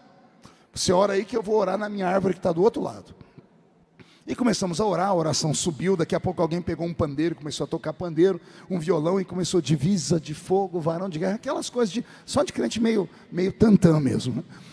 E quando o fogo desceu, rasteiro, aqueles crentes pulando, gritando, a minha esposa, eu olhei para ela de longe, ela ficava assim. Eu falei: meu Deus. Daqui a pouco quietou, fomos orar de novo. Lá pelas 4 da manhã eu estou escutando um barulho. O barulho é esse assim. Só falta isso. É isso que o senhor quer? O senhor quer que eu fique louca? O senhor quer que eu fique igual eles? Então tá bom, é para gritar, eu vou gritar. Era minha mulher. Ela começou a gritar: Jesus! Todo mundo levantou a cabeça no meio do mato e olhou. E eu falei para todo mundo: abaixa. Está funcionando. Daqui a pouco ela deu: glória a Deus. Eu falei: meu Deus, minha mulher dando glória a Deus alto, Jesus está voltando. Eu olhei para ver se era um arrebatamento. Daqui a pouco ela foi ficando mais valente. Daqui a pouco ela ficou em pé e começou a bater o pé no chão. Começou a marchar. e começou a bater a mão. Daqui a pouco veio sobre ela a presença do Espírito Santo. Ela foi batizada com o Espírito Santo. Ela começou a orar em línguas. Aí essa mulher entrou num outro nível. Ela rodava, ela pulava, ela fazia. Eu falei, meu Deus do céu. Se tivesse uma filmadora, ela não ia acreditar. Daqui a pouco, ela começou a profetizar. Quando ela começou a profetizar, eu mirei o meio do mato e corri, me escondi. Eu não sou louco de ficar perto da minha mulher profetizando. Pulei lá no meio do mato. Daqui meia hora entrou alguém. Marco, cadê você? Eu disse, estou aqui. Pode vir. Eu falei, e ela? Ela já foi. Foi para onde? Ela está caída lá no chão. Quando eu cheguei lá, ela é branquinha, minha esposa é loura. Ela é uma mistura de, o pai é português e a mãe italiana. Ela branquinha, assembleiana, cabelo aqui, toda arrumadinha. Ela estava parecendo uma coisa. Ela rolou no chão. A lágrima misturou com terra. O cabelo dela estava virado no giraia. Eu falei, meu Deus, o que aconteceu com a criatura? Aí me ajudaram a colocá-la no carro. Levei ela para casa, deitei ela na cama. Umas 5h30 ela já estava deitada. Aí eu orei, agradeci a Deus, deitei do lado dela. Quando foi umas 6 e pouco, essa mulher acordou. Mas ela acordou gritando, eu quero mais! Eu quero mais! Eu caí da cama, eu falei, pelo amor de Deus, o que está acontecendo, mulher? Você me mata do coração. Ela me agarrou pelo colarinho e disse assim, não é temperamento. Eu disse, do que você está falando? Ela disse, não é temperamento. Eu disse, o que ela disse? É necessidade. Aí ela se abriu comigo, ela estava passando por uma crise existencial só dela. E ela, com os conhecimentos dela, não conseguiu se ajudar. As amigas não conseguiu ajudar ela. As orações pacatas que ela fazia não ajudaram ela. Restou o último refúgio, gritar igual os doidos. E quando ela gritou igual os doidos, ela abriu o céu.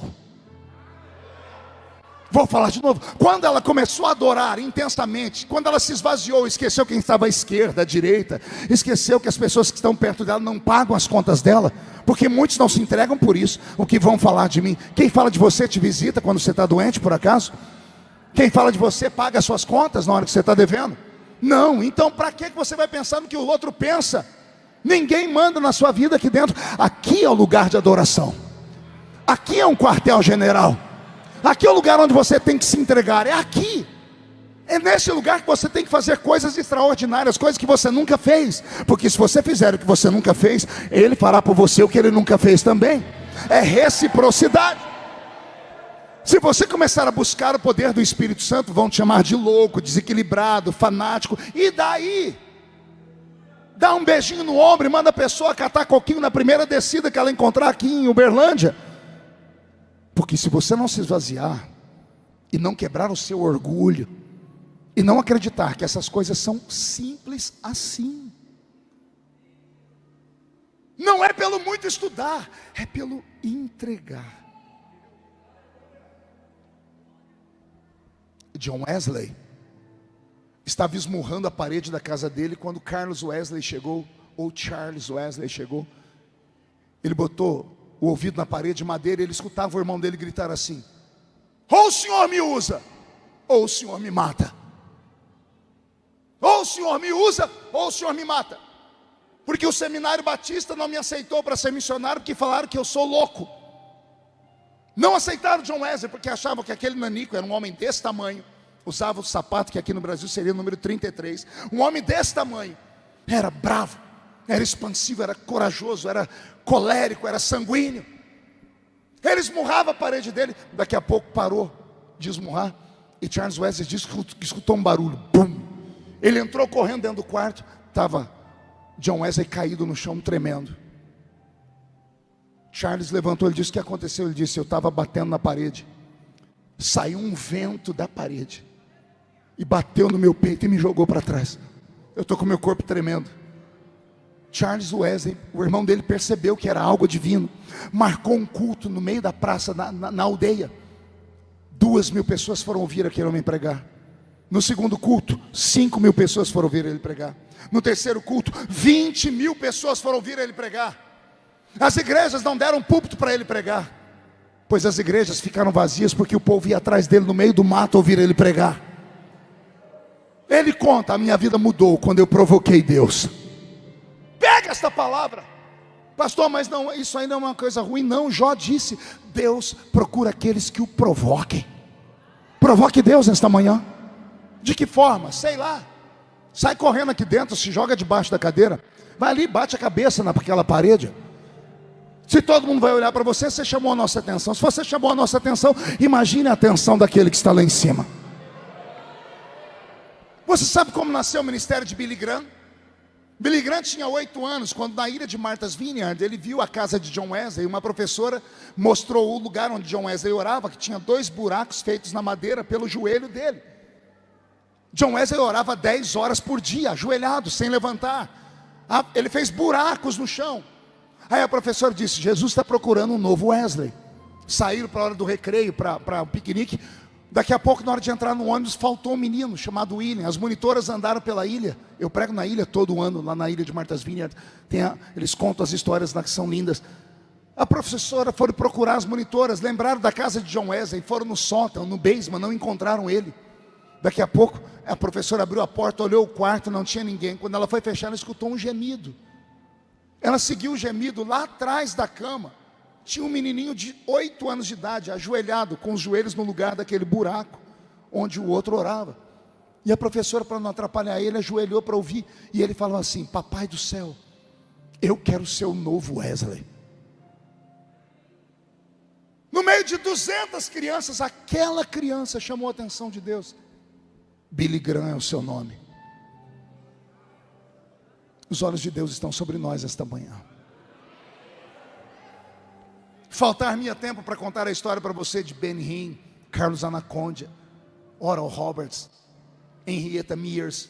Poderia contar para vocês a história da senhorita Kathryn Kuhlman, uma mulher, a única mulher americana que na morte dela, a primeira coroa de flor estava no pé do seu caixão. Quem mandou? A cidade de Las Vegas.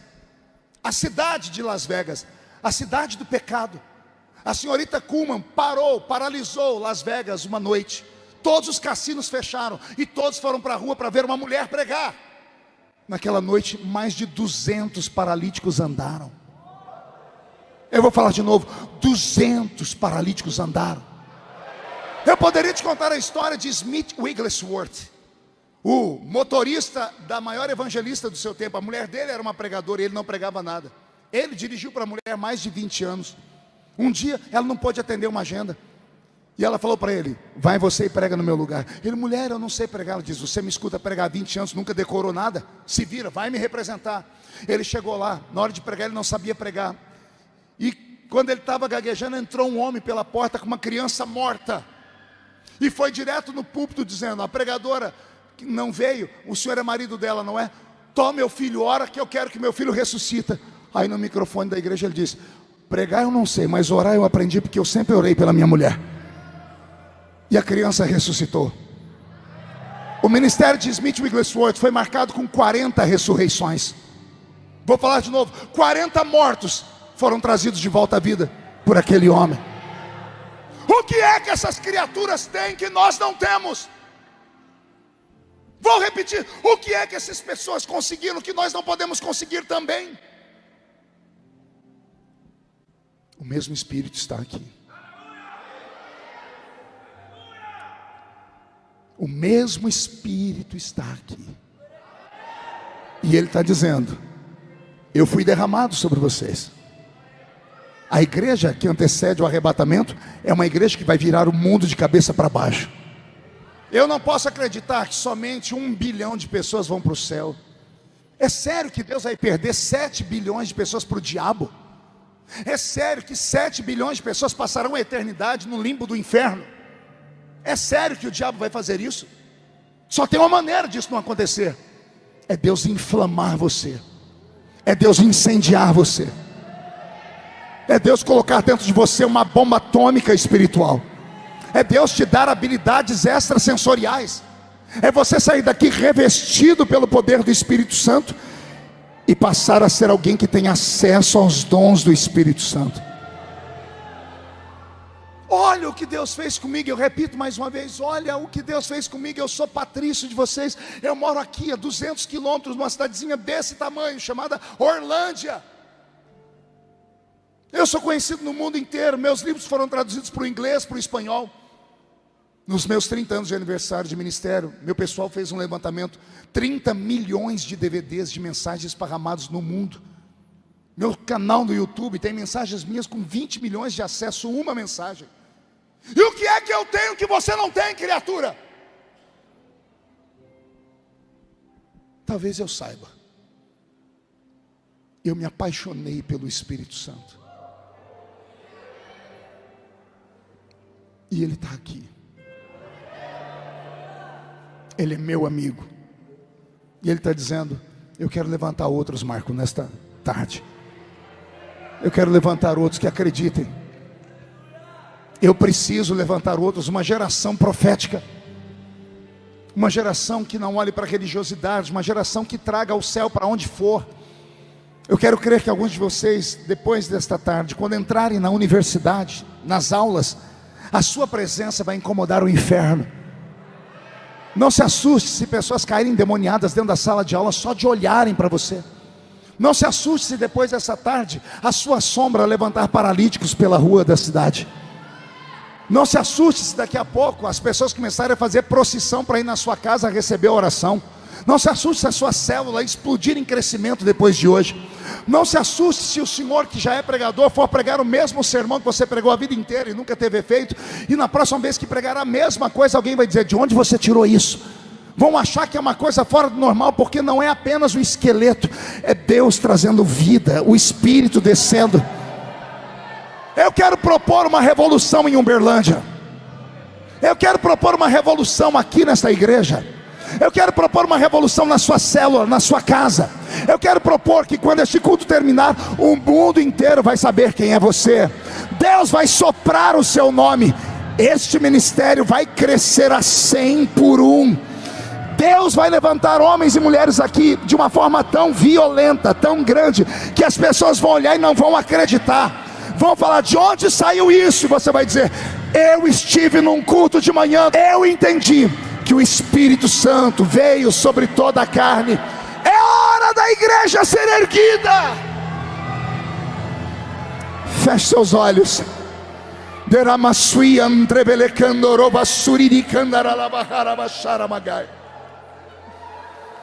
Senhor, eu falei sobre os mundos, eu falei sobre os reinos, eu falei sobre a sensibilidade, eu falei sobre os dons, eu falei sobre como acessá-los.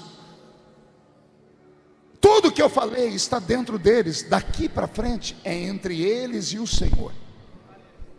O que vão fazer com o ensinamento, com a revelação da sua palavra, é um problema deles. Mas eu não posso terminar esta manhã sem fazer um convite de altar, meu Pai. Mas antes de fazer um convite, eu quero fazer um alerta, Senhor, que aqueles que ousarem aceitar esse convite, arquem com as consequências, porque é um caminho sem volta. Eu vou chamar homens e mulheres que estão cansados de uma vida comum, de um cristianismo barato. Senhor, eu vou convidar à frente do altar homens e mulheres que querem uma vida sobrenatural na sua presença. E como eu disse, eles vão ter que arcar com as consequências, porque eles vão entrar no mundo invisível e o diabo vai vir com tudo para cima deles. Eles serão testados, serão provados. Eles sofrerão preconceitos. Eles perderão amigos. Eles perderão oportunidades. Talvez alguns vão perder até o emprego, porque o que o Senhor tem para dar para esta geração é maior do que o Senhor deu para a minha. Senhor, enche esta casa com a sua presença, porque o altar já está tomado de homens e mulheres que querem ver o céu pelo lado de dentro. Senhor, vem, vem, vem. Eles poderiam estar em qualquer lugar, mas eles estão aqui. Vem!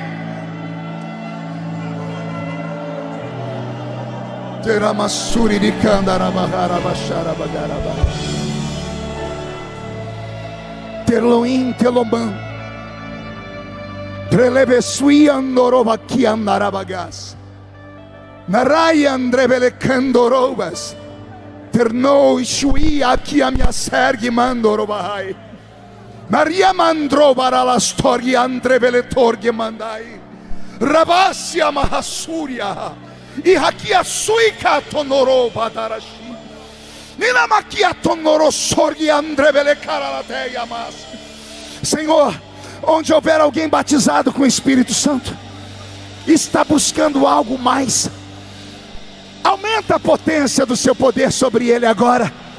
Onde houver alguém que nunca falou em línguas e quer receber, batiza com o Espírito Santo agora. Ativa os dons espirituais agora. Levanta o profeta agora, o que vai curar o enfermo agora, o que vai interpretar as línguas, a palavra do conhecimento, discernimento do Espírito. Enche esta casa com os dons agora, agora, agora, agora, agora, agora, já! Ah!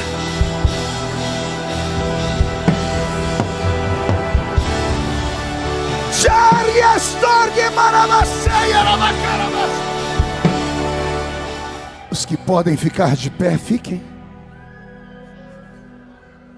Levante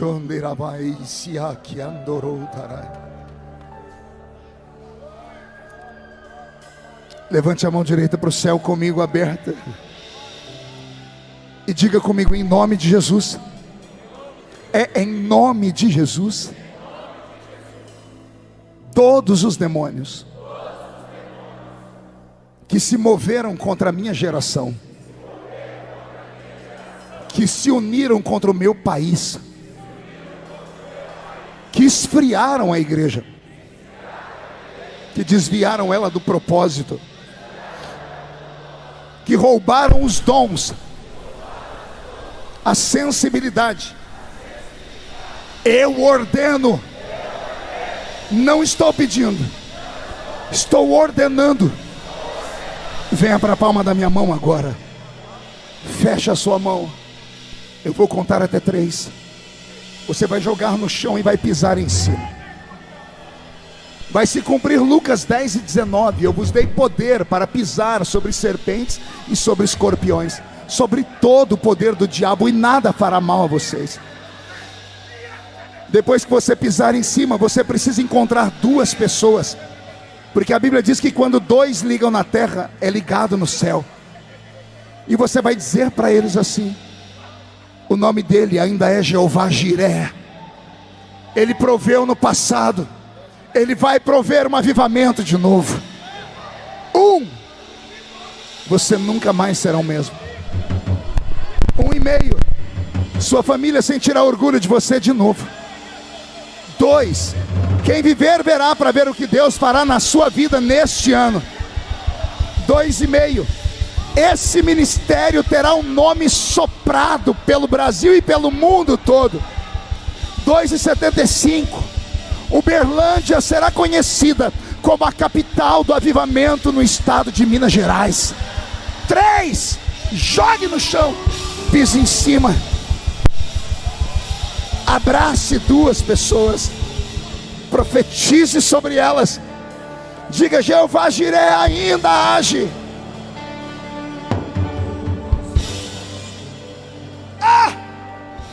Senhor, para terminar esta manhã,